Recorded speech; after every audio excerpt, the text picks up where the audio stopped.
Hey everybody, I had a request today to talk about elbows, which is awesome. I'm super excited that I got a drunken request while I was at Bringing Sexy Back. It was super special.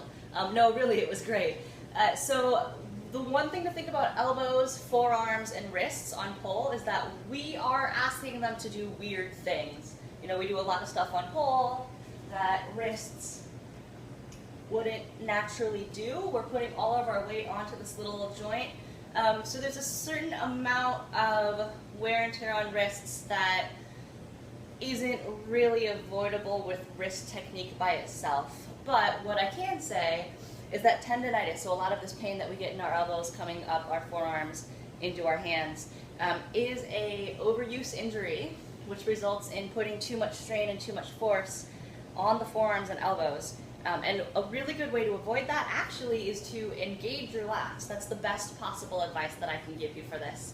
So for example, when I am pushing, okay, instead of squeezing really hard through my forearms and death gripping with my hand and wanting the force to come through here, I can take my shoulder and push it out really far and lock out my shoulder joint, and now this whole wing section of my arm is generating that force and holding the tension, and I don't have to squeeze any of this stuff as tight as I was squeezing it before. So as a long-term solution, it's really going to minimize how much wear and tear you're putting on these little muscles, even though we're doing weird stuff with our wrists. Same thing goes with the top arm. Instead of hanging out here and squeezing really tight with the hand, obviously you need to hold on, but the more that you can engage these wing muscles here, the lats and your rotator cuffs, the less strain we're going to get up here, because you're transferring the force and the tension into big muscles that are more capable of carrying that force in the long run. So when we are pushing, I'm going to take my hand, okay, I'm going to drive it out as far as I can, turn my hand in like I'm turning a doorknob, and that's going to solidify this stuff here. You should feel this engage all through. You can grab your underneath your armpit and feel this start to engage. And then the next step is that we take this shoulder and we lock and load it. So we pull it down.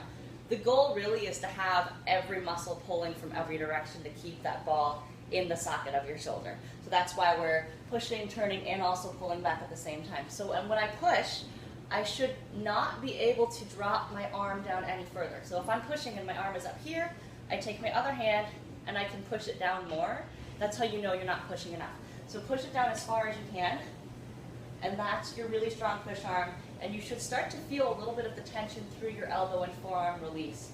Okay? This is also really important when we're sliding. So for example, in my apprentice, right, I don't want to come down on my shoulder because look, the angle in my wrist starts to be weird. If I have hyperextending elbows, they're really going to buckle like crazy. So keep the force down through my shoulder as I slide. My arm should slide as a unit. Same thing, any transition when you're going upside down. I'm in my Jasmine here. I'm going to push down on this shoulder. I shouldn't be able to get any more space here, and slide this arm down as a unit to keep a neutral angle in my wrist. If you have elbows that hyperextend, you're just going to have to bend them a little bit, but still keep in mind everything that I'm saying. Happy training. If you have any questions, absolutely message them to me. I would be happy to make videos or talk with anybody individually about anything they might be having, any issues they're having during their training, any injuries, and we can certainly talk about how to minimize some of the pain and discomfort that you're having as a result of pole, because the goal is for all of us to be pulling until we're freaking 90 years old. Rock on.